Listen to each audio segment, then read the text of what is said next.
안녕하세요. 오늘 당신께서 보내주신 자료들, 이거 정말 흥미로운데요. 함께 깊이 파고 들어가 보려고 합니다. 네, 안녕하세요. 주제가 고대 동아시아, 특히 제주도 문화 원형과 월지족, 이 관계에 대한 거잖아요. 맞습니다. 월지족이라는 어쩌면 좀 생소할 수도 있는 집단이죠. 네, 핵심 질문은 이거 같아요. 과연 이 월지족이 고대 한국사, 더 나아가 동아시아 문화 뿌리를 이해하는데 중요한 열쇠가 될 수 있을까? 네, 보내주신 연구 발췌문들을 보면서 그 가능성을 한번 따져보겠습니다. 좋습니다. 자, 그럼 먼저 월지족, 도대체 누구였을까요? 자료에 따르면요. 원래는 중앙아시아 쪽에서 활동하던 유목민족이에요. 유목민족, 옥무역을 했다고요? 네, 그 옥으로 유명했죠. 그런데 기원전 2, 3세기경에 아시다시피 흉노가 강성했잖아요. 그렇죠. 흉노에게 밀려서. 네, 패배하고 나서 크게 이동을 합니다. 동쪽으로 간 그룹도 있고 서쪽으로 간 그룹도 있고요. 서쪽으로 간 그룹이 그 유명한 쿠시안 왕조를 세운 거군요. 맞습니다. 그래서 간다라 미술이나 대승불교 발전에도 영향을 미쳤다고 보고요. 와, 스케일이 크네요. 그런데 여기서 정말 흥미로운 지점은 그 동쪽으로 이동한 그룹과 관련된 가설이죠. 네, 바로 그 부분입니다. 우리가 보통 아주 오래된 선사시대 유물로 배우는 것들 있잖아요. 네, 고인돌이나 빗살무늬 토기 같은 거요. 그렇죠. 근데 이 자료들은 그게 사실 기원전 2, 3세기, 그러니까 비교적 후대에 이주해온 월지족의 유물일 수도 있다, 이런 주장을 하는 거예요. 와, 그거 정말 파격적인데요. 그럼 기존의 연대 측정은 어떻게 되는 거죠? 자료에서는 탄소 연대 측정법이 특히 월지족 이동 경로와 겹칠 수 있는 석회암지대 같은 곳에서는 오차가 커질 수 있다고 지적해요. 아하, 지질학적 요인 때문에 연대 측정이 부정확할 수 있다. 네. 그래서 기존의 선사시대라는 연대 설정 자체에 근본적인 의문을 던지는 거죠. 그렇군요. 정말 대담한 가설입니다. 그럼 구체적으로 한반도 문화와는 어떤 연결고리를 제시하고 있나요? 여러 가지가 있는데요. 대표적인 게 고인돌입니다. 고인돌이요? 단순 무덤이 아니라는 건가요? 네, 그럴 수도 있다는 거죠. 시신을 세대리 처리하게 두는 조장, 그러니까 천장 터거나 아니면 하늘에 제사 지내는 제단이었을 가능성. 조장이나 제단. 이건 월지족 계통 문화권에서 보이는 풍습인가요? 네, 관련성이 있다고 보는 거죠. 실제로 제주 용담동 유족처럼 고인돌이랑 옹감묘가 같이 발견되는 경우도 있고요. 시신을 항아리에 넣는 방식도 연관지어 생각해 보는 겁니다. 고인돌에 대한 시각이 완전히 달라지네요.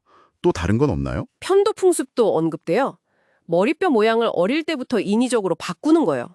네, 들어본 것 같아요. 이것도 월지족이나 관련 민족들에게서 나타나는 풍습인데 삼국지 위지 동의전 같은 기록 보면 변한 진안 지역에서도 확연된다는 거죠. 그렇군요.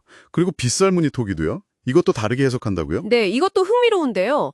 우리가 보통 신석기 시대 대표 유물, 식기로 배우잖아요. 그렇죠. 근데 이게 주로 강가나 해안가에서 발견되고 그 재질 같은 걸 봤을 때 혹시 광물 재련용 도관이 아니었을까? 이런 추정을 하는 겁니다. 도관이요? 와, 정말 생각지도 못한 해석이네요. 그렇죠. 기존 상식을 뒤엎는 이야기들이죠. 유물이나 풍습 외에 신화나 신앙 쪽 연결점도 있나요? 있습니다. 삼신산 신앙이요. 금강산, 지리산, 한라산. 네, 삼신산. 이 신앙의 뿌리가 월지족을 통해서 저 멀리 메소포타미아까지 연결될 수 있다 이런 주장도 있고요. 메소포타미아요? 와. 그리고 미륵 신앙, 유독 한국에서 강했잖아요. 이게 페르시아의 미트라 신앙과 관련이 있고 월지족의 이동 경로를 통해 전파되었을 수 있다는 분석도 제시됩니다. 와, 정말 광범위한데요? 이런 여러 단서들이 그럼 결국 제주도로 모이는 건가요? 네, 자료들은 특히 제주도를 주목합니다. 아까 잠깐 언급한 용담동 유적, 거기서 고인돌, 옹관묘, 흑도, 홍도 같이 월지족 관련 유물로 추정되는 것들이 한자리에서 나온다는 점을 강조해요. 한반도 본토에서는 보기 드문 조합이라는 거죠? 네, 그렇다고 합니다. 그래서 제주도가 뭔가 중요한 연결고리일 수 있다는 거죠. 물론 고산리 유적처럼 아주 이른 시기 토기가 나와서 기존 학설과 충돌하는 부분도 있지만 이건 역시 월지족 가설 틀 안에서 재해석하려는 시도가 보입니다. 그리고 여기서 그 유명한 서북 이야기가 등장하는군요. 맞습니다. 진시황의 불로초 원정, 이게 또 월지족 가설과 흥미롭게 연결되는데요. 어떻게 연결되죠? 자료에 따르면 진시황이 이미 월지족이나 그들이 찾던 삼신산, 여기엔 한라산도 포함될 수 있겠죠? 이런 신화적 배경을 알고 있었기 때문에 서복의 원정을 허무맹랑하게 보지 않고 신임했을 수 있다는 거예요. 아하, 서복 원정이 단순한 전설이 아니라 당시 어떤 정보나 믿음을 기반으로 한 실제 탐사였을 수도 있다. 네, 그런 추정이죠. 더 나아가서 제주 탐나의 시조설화 있잖아요. 고을나, 부을나, 양을나 삼성. 네, 삼성 신화. 이 삼성이 어쩌면 서복 일행과 관련이 있을 수 있고 또 이들의 출신지로 추정되는 중국 산동 지역 역시 월지족과 연관이 깊다는 설까지 나옵니다. 와, 심지어 당시 해수면을 고려해서 해저 산맥 같은 걸 따라 항해했을 거라는 경로 추정까지 있다고요? 네, 아주 구체적인 상상력을 동원하고 있죠. 듣고 보니 정말 거대한 그림이네요. 만약에 이 월지족이라는 렌즈로 우리 고대사를 다시 본다면 가야 허왕옥 이야기도 달라지나요? 기록에 오빠가 월지국 출신이라고 나온다면서요? 네, 그런 기록이 있죠.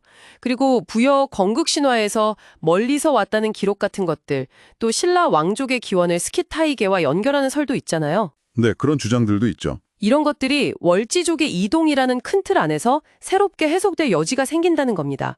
말하자면 당신께서 보내주신 자료들은 기존 고대사 연구에 어떤 전제 자체의 도전장을 내미는 셈이죠. 물론 아직은 가설 단계이고 주류 학설은 아니지만요. 당연합니다. 더 많은 고고학적, 문헌적 증거와 검증이 필요하겠죠. 하지만 이런 관점이 있다는 것 자체가 중요하고 특히 제주도가 그 비밀을 푸는 열쇠를 쥐고 있을지도 모른다는 가능성은 정말 흥미롭지 않습니까? 네, 정말 그렇습니다. 자, 오늘 이 깊은 탐구를 마무리하면서요. 당신께 마지막으로 생각해 볼 만한 질문을 하나 던져드리고 싶습니다. 네. 만약 이 자료들의 주장처럼 우리가 아는 고인돌이나 고대 신화 속 인물들의 뿌리가 정말 월지족을 거쳐서 저 멀리 메소포타미아 문명까지 연결될 수 있다면요. 우리가 흔히 생각하는 민족이나 문화적 고유성, 이런 개념들을 어떻게 다시 생각해야 할까요? 아주 근본적인 질문이네요. 그리고 또 우리가 너무나 당연하게 받아들이는 역사 속의 정설들 중에 어쩌면 이렇게 새로운 관점에서 재해석되기를 기다리고 있는 이야기가 얼마나 더 숨어 있을까요? 한번 곱씹어 볼 만한 질문인 것 같습니다.